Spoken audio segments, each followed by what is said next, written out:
ಲೋಕಾಯುಕ್ತದಲ್ಲಿ ಮುಖ್ಯಮಂತ್ರಿಗಳ ವಿರುದ್ಧ ಎಫ್ಐಆರ್ ದಾಖಲಾಗಿದೆ ಮಾತ್ರವಲ್ಲ, ತನಿಖೆಯೂ ಕೂಡ ಚುರುಕುಗೊಳ್ತಾ ಇದೆ. ಮೈಸೂರು ಮುಡ ಅಕ್ರಮದ ಬಗ್ಗೆ ಅನೇಕ ರೀತಿಯ ಆಯಾಮಗಳಲ್ಲಿ ತನಿಖೆ ಮುಂದುವರಿತಾ ಇದೆ. ಮೈಸೂರಿನ ಮುಡಾದಲ್ಲಿ ತನಿಖೆಯ ಚಟುವಟಿಕೆಗಳು ಗರಿಗೆದರ್ತಾ ಇದ್ದಾವೆ, ಮುಂದುವರಿತಾ ಇದ್ದಾವೆ. ತಾಂತ್ರಿಕ ವಿಭಾಗದಿಂದ ಕಾನೂನು ವಿಭಾಗಕ್ಕೆ ದಾಖಲೆಗಳ ಸ್ಥಳಾಂತರ ಆಗಿದೆ, ಅಂದರೆ ಫೈಲ್ಗಳ ಸ್ಥಳಾಂತರ ಆಗಿದೆ. ತಾಂತ್ರಿಕ ವಿಭಾಗದಿಂದ ಕಾನೂನು ವಿಭಾಗಕ್ಕೆ ಇನ್ನು ಯಾವುದೇ ಕ್ಷಣದಲ್ಲಿ ಲೋಕಾಯುಕ್ತರ ದಾಖಲೆಗಳನ್ನು ಕೇಳುವಂಥ ಹಿನ್ನೆಲೆ ದಾಖಲೆ ಸಿದ್ಧಪಡಿಸಿಕೊಳ್ತಾ ಇದ್ದಾರೆ ಮುಡಾ ಅಧಿಕಾರಿಗಳು. ನೋಡಿ, ಇದು ಜವರ, ನಿಂಗ, ದೇವರಾಜು, ಮಲ್ಲಿಕಾರ್ಜುನ ಸ್ವಾಮಿ, ಪಾರ್ವತಿ ಇಷ್ಟು ಬದಲಾದಂಥ ಮಾಲೀಕರಿದ್ದಾರೆ. ಅದರ ಜೊತೆಗೆ ಅನೇಕ ರೀತಿಯ ದಾಖಲೆಗಳು ಬದಲಾಗ್ತಾ ಹೋಗಿದ್ದಾವೆ. ಕಂದಾಯ ದಾಖಲೆಗಳು ಇಲ್ಲಿ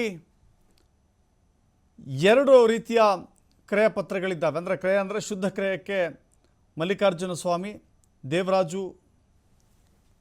ದೇವರಾಜು ಅವರಿಂದ ಖರೀದಿ ಮಾಡಿದ್ರು, ಅದು ಶುದ್ಧ ಕ್ರಯಕ್ಕೆ ಸೇಲ್ ಡೀಡ್ ಆಗಿತ್ತು. ಆನಂತರದಲ್ಲಿ ಅರಿಶಿನ ಕುಂಕುಮದ ಕಾರಣಕ್ಕಾಗಿ ಗಿಫ್ಟ್ ಡೀಡ್ ಮಾಡಿದ್ರು ಮಲ್ಲಿಕಾರ್ಜುನ ಸ್ವಾಮಿ ಅವರ ಸಹೋದರಿ ಪಾರ್ವತಿ ಅವರಿಗೆ.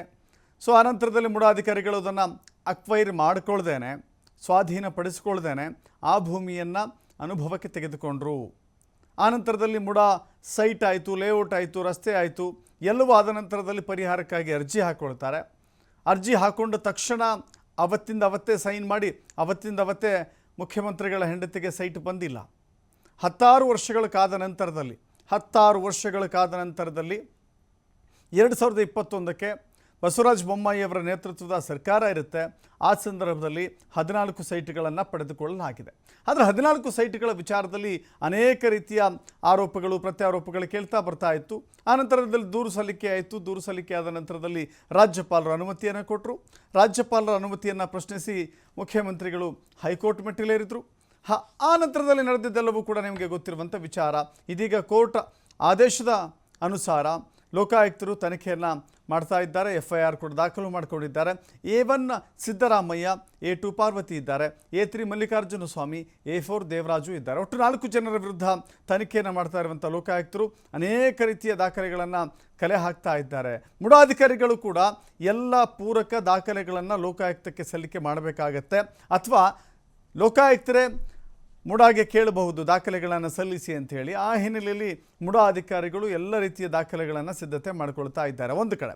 ಇನ್ನೊಂದು ಕಡೆ ಈಗ ಇಡಿ ಪ್ರಕರಣ ಕೂಡ ದಾಖಲಾಗಿದೆ ಮುಖ್ಯಮಂತ್ರಿಗಳ ವಿರುದ್ಧ. ಅದು ಕೂಡ prevention of money laundering act, ಅಂದರೆ ಅಕ್ರಮ ಹಣ ವರ್ಗಾವಣೆ ತಡೆ ಕಾಯ್ದೆಯ ಅನ್ವಯ ದಾಖಲಾಗಿದೆ. ಸೊ ಹೀಗಾಗಿ ಅಲ್ಲಿಯೂ ಕೂಡ ಕೆಲವು ಬಾರಿ ನೋಟಿಸನ್ನು ಕಳಿಸಿ ಪೂರಕ ದಾಖಲೆಗಳನ್ನು ಪಡೆದುಕೊಳ್ಳುವಂಥ ಏನು ಪ್ರಯತ್ನ ಆಗುತ್ತೆ ಇಡಿ ಅಧಿಕಾರಿಗಳಿಂದ. ಸೊ ಹೀಗಾಗಿ ಅದರ ಕುರಿತಾಗಿಯೂ ಕೂಡ ಅಧಿಕಾರಿಗಳು ಸಿದ್ಧತೆಯನ್ನು ಮಾಡಿಕೊಳ್ತಾ ಇದ್ದಾರೆ. ಯಾವುದೇ ರೀತಿಯ ದಾಖಲೆಗಳಾದರೂ ಕೂಡ ಸ್ಪಷ್ಟವಾಗಿ ತನಿಖಾ ಸಂಸ್ಥೆಯ ಮುಂದಿರಬೇಕು ಅನ್ನೋದು ಮುಡಾ ಅಧಿಕಾರಿಗಳ ಮಾತು. ಈ ನಂತರದಲ್ಲಿ ಏನೆಲ್ಲ ಬೆಳವಣಿಗೆ ಆಗುತ್ತೆ ಮುಖ್ಯಮಂತ್ರಿಗಳ ವಿಚಾರದಲ್ಲಿ ಅನ್ನೋದು ಸಾಕಷ್ಟು ಚರ್ಚೆ ಆಗ್ತಾ ಇದೆ. ಮುಖ್ಯಮಂತ್ರಿಗಳ ಪತ್ನಿ ಪಾರ್ವತಿಯವರೇ ಖುದ್ದಾಗಿ ಆ 14 ಸೈಟ್ಗಳು ಬೇಡವೇ ಬೇಡ, ವ್ರತದಂತೆ ಕಾಯ್ದುಕೊಂಡು ಬಂದಂಥ 40 ವರ್ಷದ ರಾಜಕೀಯ ಜೀವನ ಈ 14 ಸೈಟ್ಗಳಿಂದ ಹಾಳಾಗುತ್ತೆ ಅಂದರೆ ಈ 14 ಸೈಟ್ಗಳು ಬೇಡ, ಈ 14 ಸೈಟ್ಗಳನ್ನು ಸರ್ಕಾರಕ್ಕೆ ನಾನು ವಾಪಸ್ ಕೊಡ್ತೇನೆ ಅಂತ ಹೇಳಿ ಪತ್ರ ಕೂಡ ಬರೆದಿದ್ದಾರೆ.